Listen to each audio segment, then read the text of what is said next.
వాళ్ళే అని.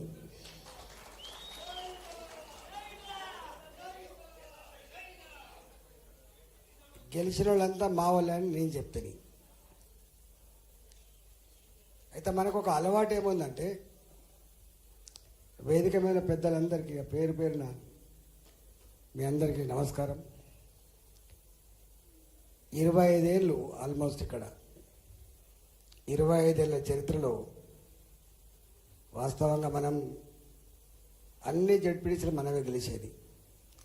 ఎన్నికలు వస్తే ఓడిపోతాం అనేటువంటి స్పృహ లేకుండా మనకు ఆటపాటలతో గెలుచుకునేటువంటి చరిత్ర ఈ నియోజకవర్గంలో ఉండేది. ఉత్తగానే బాయ్ బాయ్ చెప్తే గెలవరు. ఒళ్ళు వంచి పనిచేసి ప్రజల ఆశీర్వాదం పొందగలిగితేనే ఎన్నికల్లో గెలవగలుగుతాం, లేకపోతే ఎన్నికల్లో గెలవం. నాకు తెలిసి జడ్పీటీసీలు మనమే గెలిచేది, ఎంపీపీలు మనమే గెలిచేది, సర్పంచులుగా గెలిచిన వాళ్ళు ఇండిపెండెంట్గా అటు ఇటు గెలిచినప్పటికి కూడా మళ్ళీ 100% మనతో పాటుగానే కలిసి ఉండేది, పని చేసుకునేది. మనం ఎప్పుడు ఈ కొట్లాటలు లేవు. పార్టీల పరమైన కొట్లాటలు లేని ఏకైక నియోజకవర్గం హుజురాబాద్ నియోజకవర్గం నాకు తెలిసి.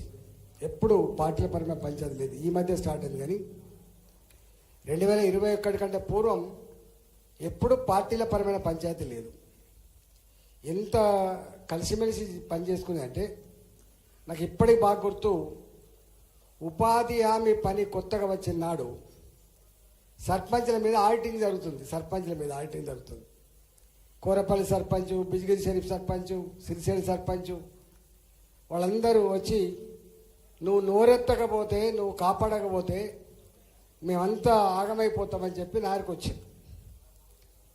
నేనన్నా మరి నువ్వు వేరే పార్టీ తిరుగుతున్నావు కదా అని అన్నాం. మా పార్టీలు వేరే కావచ్చు, మా కండవలు వేరే కావచ్చు, కానీ మా నాయకుడి మాత్రం ఈటల రాజేందర్ అనే విషయం మీరు మర్చిపోవద్దు. మీరు రావాలి, మీరు మమ్మల్ని కాపాడాలని చెప్పింది. నిజంగానే పోయినాం, కాపాడినా, అది వేరే విషయం.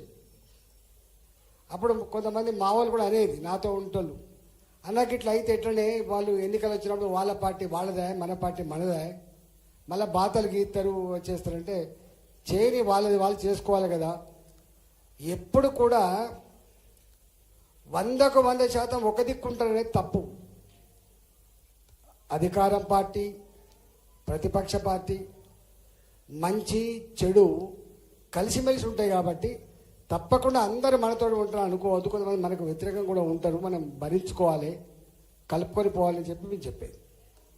నాకు ఇప్పటికొకటి గుర్తుంది, 2008 అనుకుంటారు, 2008 మేము రాజీనామా చేసినాం. 2008లో సురేందర్ రాజు ఊకే నా నీళ్లు నా గ్రామ పంచాయతీ నీళ్లు అని చెప్పి ఊకే వచ్చేది. ఢిల్లీకి పోయినా మేము ఇద్దరం కలిసి. ఫస్ట్ ఎమ్మెల్యే గెలిచినప్పుడు జమ్మికుంట దహార్తి తీర్చాలని చెప్పి నేను ఇద్దరం కలిసి ఢిల్లీకి పోయినాం. సరే అక్కడ ఏం చేసినామని మొత్తం చెప్పం బాగుండదు, కానీ ఢిల్లీకి పోయి 5 కోట్ల రూపాయలు కనుక తెస్తే తాగే నీళ్ళ సమస్య పరిష్కారం అయిందని చెప్పి చాలా చేసినాం, కానీ కాలే. 2008 ఎన్నికల్లో నేను రాజీనామా చేసిన, మీకు ఐడియా ఉండదు. 2008లో నేను రాజీనామా చేసిన, అప్పుడు కమలాపూర్ నియోజకవర్గం, హుజురాబాద్ కాదు. రాజశేఖర రెడ్డి గారు జమ్మికుంటకు వచ్చి ఎన్నికల ప్రచారం చేస్తూ ఆయన అన్న మాట ఏంటంటే, ఇగో మీరు కాంగ్రెస్ పార్టీని గెలిపించండి, ఈటల రాజేందర్ గారిని ఓడగొట్టండి, మీకు 40 కోట్ల రూపాయలు తాగే నీళ్ళ కోసం ఇస్తా అని చెప్పి జమ్మికుంట చౌరస్తాలో మాట ఇచ్చిపోయాడు. అంతేనా? ఇచ్చిపోతే మీకు ఆ సందర్భం ఎందుకు చెప్తున్నా అంటే, 17 మంది ఎమ్మెల్యేలు రాజీనామా చేస్తే అప్పుడు గెలిచిన కేవలం 7 మాత్రమే. ఆ 7 ఒకటి పాత కమలాపూర్ నియోజకవర్గ ఎమ్మెల్యే. ఇంకా రెండో గొప్పతనం ఏంటంటే 2004లో 19,800 ఓటుతో గెలిచాం మనం. కాంగ్రెస్ పార్టీ మనం అలయన్స్లో గెలిచింది 19,800 ఓట్లు. కానీ 2008లో 17 మందిలో 7 మందే గెలిచిన 10 మంది ఓడిపోయినా ప్రతికూలమైన పరిస్థితి ఉన్నప్పటికీ కూడా ఆ ఎన్నికల్లో కమలాపూర్లో మన ఓట్లు 23,000 ఓట్లు వచ్చినాయి. 22,823. అప్పుడు ఒక మాట అన్నాడు, అందరూ ఓడిపోయిండ్రు లేదా మెజార్టీ తగ్గింది, కానీ 2004 కంటే మెజార్టీ పెంచుకున్న ఏకైక నియోజకవర్గం కమలాపూర్ నియోజకవర్గం అని చెప్పి పేరు వచ్చింది. వెంటనే ఏం అడగకుండానే నేను పార్టీకి ఫ్లోర్ లీడర్ అయినా. అప్పుడు నేనే ఫ్లోర్ లీడర్ అయినా. ఈ మాట ఎందుకు చెప్తానంటే, గంత గొప్ప కమిట్మెంట్ ఉన్న నియోజకవర్గం ఆనాటి కమలాపూర్, ఇవాళ హుజరాబాద్ నియోజకవర్గం. సురేందర్ ఒక మాట అన్నాడు, తల్లికి పిల్లలకి ఎంత బంధం ఉంటుందో రాజేంద్రన్నకు ఈ మట్టికి ప్రజలకు అంత బంధం ఉంటుందని చెప్పిండో అంత బంధం ఉంది. ఇవాళ చాలామంది వాస్తవంగా పార్టీలో ఉన్న వాళ్ళు ఉండొచ్చు. నన్ను ఒక 10-12 మంది సర్పంచ్ వచ్చి కలిసిపోయింది. 10-12 మంది సర్పంచ్ వచ్చి కలిసిపోయింది. నాకు మా వాళ్ళు ఫోన్ చేసిండ్రు, అన్న ఆయనని తీసుకుపోతాండ్రు, ఈయనని తీసుకుపోతాండ్రు. అరే ఎటు తీసుకుపోతారు అని అడిగినాను. లేదు ఆశ పెట్టి తీసుకుపోతున్నారు. మీరు అట్లాంటి పని చేయకండి. ప్రేమ ఉండి వచ్చేవాడే మనవాడు తప్ప గట్ల ఆశ పెడితే పోయేటోడు ఎప్పుడు మనం పడి ఉండడు. నువ్వు ఆశ పెడితే నీ దిక్కుపోతాడు, ఇంకొక ఆయన ఆశ పెడితే ఇంకో దిక్కుపోతాడు. మనం అట్లాంటి పని చేయొద్దు. కానీ నిజంగా కూడా నేను ఎంత అదృష్టం అంటే, మీరు అన్ని ఫోటోలు చూసిండ్రు. నా దగ్గరికి ఒక 10-12 మంది సర్పంచ్లు గెలిచిన వాళ్ళు వచ్చి, మేము కొట్లాడినాం సార్, ఇండివిజువల్గా కొట్లాడినాం, గెలిచినాం, ఇవాళ మీతోటే ఉంటాం. మళ్ళీ నువ్వు ఎప్పుడొచ్చినా మా పార్టీలు ఏమైనా ఉండొచ్చు, మా జెండాలు ఏమైనా ఉండవచ్చు, కానీ మీతోటే ఉంటామని చెప్పేది కొంతమంది ఏమో మాకు పార్టీలు ఏం లేదు, మీతోటే ఉంటామని చెప్పాడు కొంతమంది. ఇవాళ అట్లా ఈ ప్రవీణ్ వచ్చి కూర్చున్నాడు అక్కడ, ఇంద్రనగర్ సర్పంచ్. ఆయన మన పార్టీ కాదు వాస్తవంగా, కానీ నేను శీలం శ్రీనివాస్ గారు ఫస్ట్ కొత్తలో ప్రవీణ్ని తీసుకొచ్చి సర్పంచ్ పెడతా అన్నప్పుడు చిన్న పిల్లగాడు, మొట్టమొదటి అప్పుడు ఇంకా ఇంత అది కాదు, గెలిచిండు. మొట్టమొదటిసారి సర్పంచ్ అయిండు. అయినప్పుడు మన మళ్ళీ ఎక్కడో ప్రాణం కొట్టుకొని మా అన్నత్తే మంచిగా అని చెప్పి కూర్చోదను.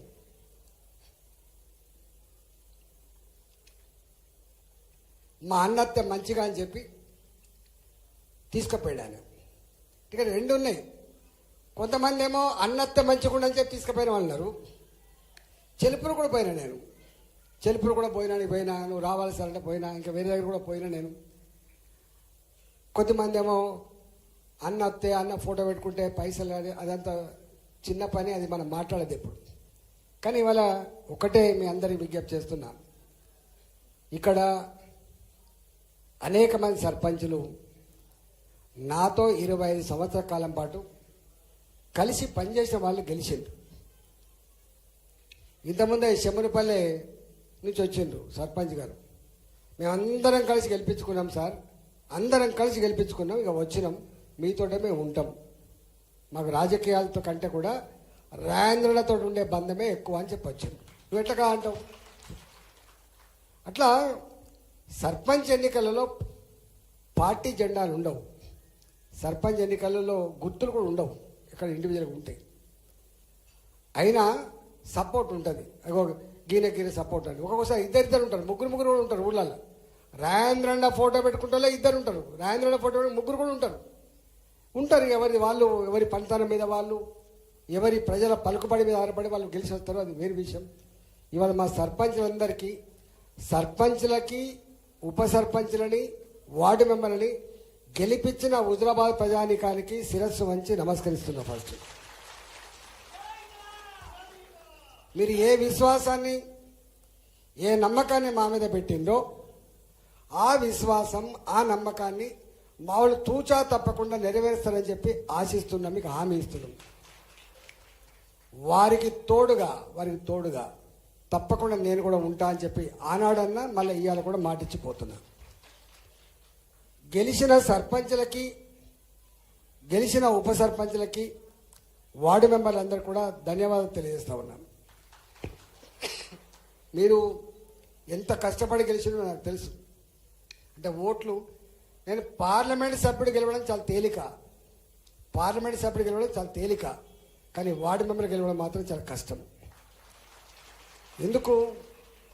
నేను ఒక చిన్న ఎగ్జాంపుల్ చెప్తా. ఇక్కడ రాణా ప్రతాప్ అని వచ్చుంటాడు, ఇక్కడ ఉప్పల్లా రాణా ప్రతాప్ ఉన్నాడా? ఇక్కడ శబరిమలపేట. ఆయన మా విద్యార్థి నాయకుడు, నాతో పాటు ఉంటాడు. ఆయన తండ్రి లేడు, తల్లి మాత్రమే ఉంటుంది. ఆయన పిల్లగాడు నేను వార్డు మెంబర్ వేస్తాను వేసాడు. ఆయన మీద నిలబడ్డ ఆయన ఒక మాజీ ఎంపీటీసీ, మాజీ సర్పంచ్, రేపు గెలిస్తే మళ్ళీ ఉప సర్పంచ్ కావాలని చెప్పి వేసాడు. నేను వేరే వాళ్ళని ఎవరికి కించపరచడం కోసం మాట్లాడుతాను. 5 పైసల బిల్ల లేదు ఆ రాణా ప్రతాప్ దగ్గర, 5 పైసల బిల్ల లేదు. వచ్చిండు జీప్ ఎక్కి, నేను ఎన్నికల ప్రచారం అయిపోయిందా జీప్ ఎక్కిండు.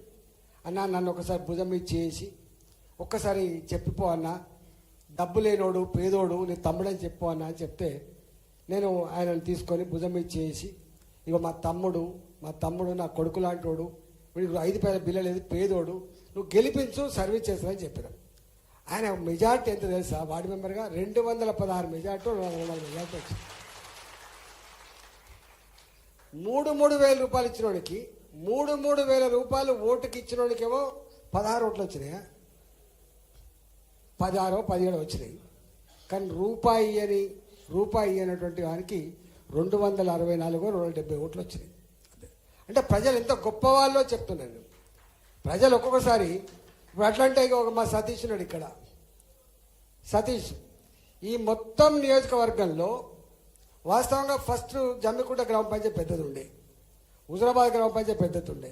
ఆ 2 మున్సిపాలిటీలు అయిన తర్వాత పెద్ద గ్రామం కమలాపూర్ గ్రామం. దీని ఓట్లు 9,800 ఓట్లు, 9,800 ఓట్లు.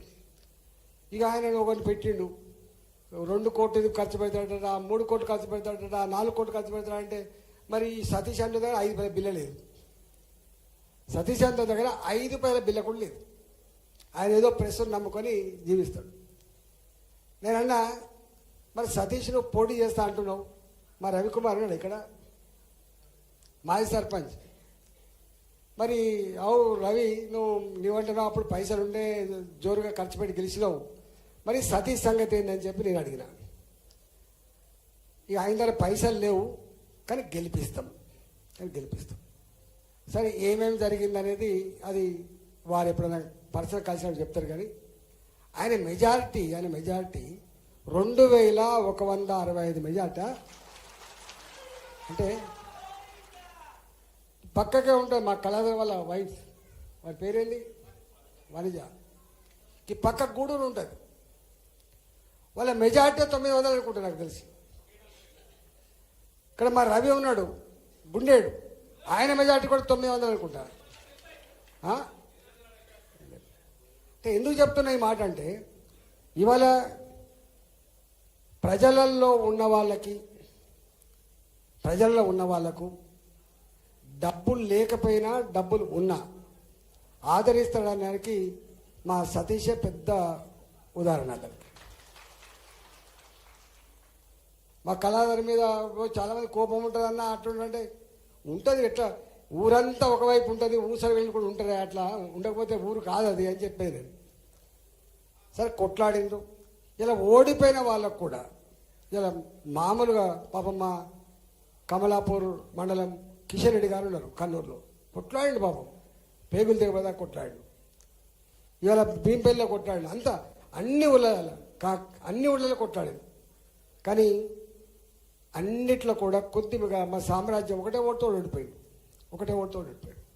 ఇవాళ మా రాజు శనిరంలో గెలిచింది.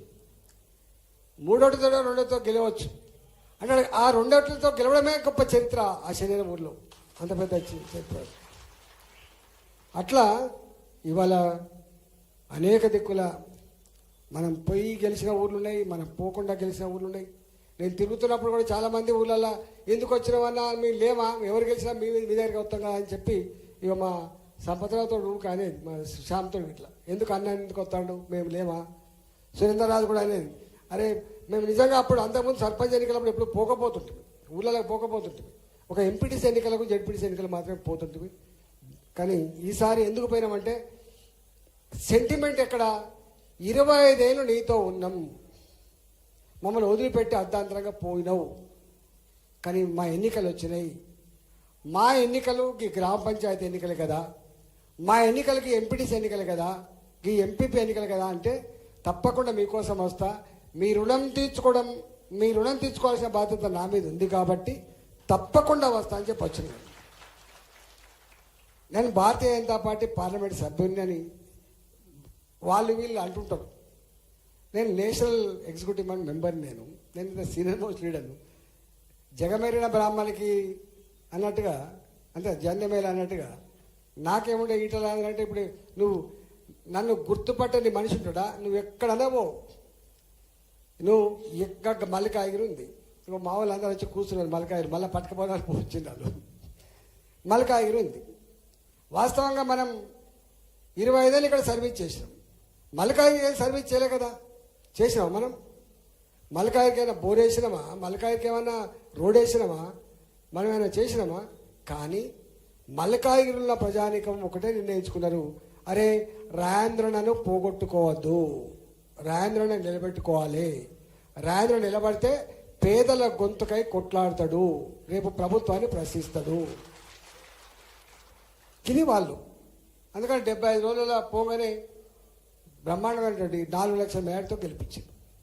ఇవాళ పొద్దున్నే ఎందుకో మా వాళ్ళందరూ అంటున్నారు, ఎట్లుందా అంటే అన్న నువ్వు మళ్ళీ రేపు ఎన్నికలు వస్తాయి మా దగ్గర, మున్సిపాలిటీ ఎన్నికలలో మీరు ఈ 15-16 నెలలుగా తిరిగిన సర్వీస్, నువ్వు తిరిగిన తిరుగుడు, నువ్వు చేస్తున్న పని, నీ పని విధానం అంతా కూడా మా వాళ్ళు నచ్చింది. 100% ఇక్కడ మాత్రం బ్రహ్మాండం గెలుస్తామని చెప్తున్నారు మా వాళ్ళు. ఈ పార్లమెంట్ పరిధి హైదరాబాద్లో 3 జోన్లు ఏర్పడితే, ఒకటి హైదరాబాద్ జోను, ఒకటి సైబరాబాద్ జోను, ఇంకోటి మల్కాయి జోన్ ఏర్పడితే, మల్కాయి ఒక దగ్గర మీకు తెలుసో తెలియదో 300 ఉంటే మా దగ్గరనే 107 కార్పొరేషన్లు ఉన్నాయి, కార్పొరేటర్లు ఉన్నారు. 107 కార్పొరేటర్లు, 9 మంది నీకు కంటోన్మెంట్ ఉంటారు, 3 మున్సిపాలిటీ, సగం హైదరాబాద్కి ఇలా గీత గీసినట్టే ఉంటారు. అంటే అర్థం ఏంటంటే వట్టిగా బాయి చెప్తానో ఉపన్యాసాలు ఇస్తానో పని కాదు. నేను ఒక చిన్న సందర్భంగా ఎగ్జాంపుల్ చెప్పిపోతా.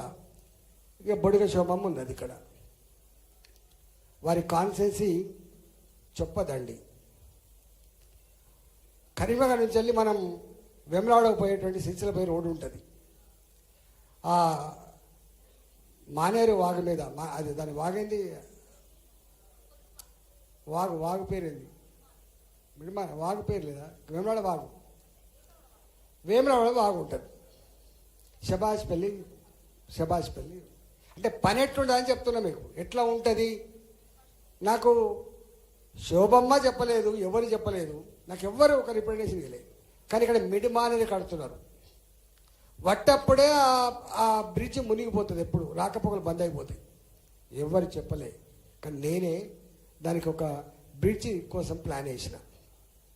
బ్రిడ్జి కోసం ప్లాన్ వేసిన తర్వాత మిడిమానేర్లో మళ్ళీ మునిగిపోతే మళ్ళీ కట్టలేమని చెప్పి అటువైపు ఇటువైపు 4 లేన్ రోడ్ లేకపోయినా కూడా ఆ కాలంలో దానికి 4 లేన్ బ్రిడ్జ్ ఇప్పుడు మీరైతే ప్రయాణం చేస్తుండో అది నేనే ప్లాన్ చేసి కట్టించాను. ఆమె అంటున్నది ఇలా నన్ను కూడా సమానంగా చూసుకున్నాడు. ఇలా 4 లేన్ రోడ్ 4 లేన్ బ్రిడ్జి కట్టినాం. ఇవాళ చాలామంది అది కనుక ఇప్పుడు కట్టాలంటే, నీళ్ళున్నప్పుడు కట్టాలంటే ఒక 300 కోట్లు 400 కోట్ల రూపాయలు అవుతాయి. అప్పుడు కేవలం 80 కోట్ల రూపాయలకే ఆ బ్రిడ్జ్ అయిపోయింది, 80 crores అయిపోయింది. ఎందుకు నాకు తెలిసి ఇది రేపు మిడిమానేరు నీళ్ళు వస్తే ఇది మునిగిపోతుంది. ఇక్కడ మళ్ళీ మనం అనుకుంటే కూడా మనం 4 లేన్ బ్రిడ్జ్ కట్టాలంటే కట్టలేమని అంటే ఆలోచన. ఇవాళ మీరు చెప్తున్న చూసిన మొత్తం ఈ నియోజకవర్గాల్లో తట్టడి మట్టి తీసిండు ఇట్లా అంటే ఏం చెప్పుకుంటాం మనం. వాడు మెంటల్ కాదంటారు, వాడిని ఈటలు అంటే వాడు తట్టడి మట్టి తీయలేదని చెప్పేవాడు అంటే వాడు మెంటల్ కాదు అనుకుంటాడు, వీడు మెంటల్ కాదు అనుకుంటాడు. దానికి ఒక ఆన్సర్ లేదు దానికి. ఎందుకంటే మొన్న వర్షాలు పడ్డాయి, కనీవిని వర్షాలు పడ్డాయి. కనీ ఎరగని వర్షాలలో ఏ ఒక్క గ్రామం కూడా ఇక మా ఊర్లో వాగు దాటనిత్తలే అనేటువంటి ఊరు దాని ఎక్కడన్నా 22-23 బ్రిడ్జ్లు కట్టినామమ్మా, 22-23 కట్టినాం. అట్లా పనిచేస్తేనే ఇలా ఉత్తగానే రాయందర్ అన్న నువ్వు వాటికనే ఉత్తగానే ప్రేమించాడు. కొంతమంది అంటారు ఇక ఉద్యమకాడు అనగానే అయిపోయిందని. అరే ఉద్యమాలప్పుడు ఉద్యమాలు చేసాం భయ్, ఉద్యమాలప్పుడు ఉద్యమం చేసినాం, మంత్రులుగా ఉన్నప్పుడు మంత్రుల పని కూడా చేసినాం. ఇవాళ మళ్ళీ ప్రతిపక్షంలో ఉంటే ప్రతిపక్ష పని చేస్తున్నాం. ఎప్పటి పాత్ర అప్పుడు పోషిస్తున్నాం తప్ప ఎక్కడ కూడా మేము ఒక రోజు లీవులో పెట్టో లేకపోతే మేము లేవనో. నాకు తెలిసి నా 25 చరిత్రలో జ్వరం వచ్చింది పడుకున్నాడు రెస్ట్లో ఉన్నాడు అనేటువంటి మాట ఎప్పుడు విన్నామా మేము? గట్లా పని చేసినాం. నేను ఒకటే ఇవాళ ఓడిపోయిన సర్పంచ్లకి, ఓడిపోయిన వార్డు మెంబర్లకి, గెలిచిన సర్పంచ్ విజ్ఞప్తి చేస్తున్నా, గెలిచినా ఓడినా ప్రజల్ని పట్టుకొని ప్రజల మధ్యలో ఉండి వాళ్ళకి ఏం పని ఉంటుంది చెప్పండి? పోలీస్ స్టేషన్ పని ఉంటుంది, ఓ ఎంఆర్ఓ ఆఫీస్ పని ఉంటుంది, ఓ ఎంపీడీ ఆఫీస్ పని ఉంటుంది. వాళ్ళ పిల్లలకి అక్కడ సంబంధాలు అందుకుని అక్కడ పంచాయతీలు ఉంటాయి.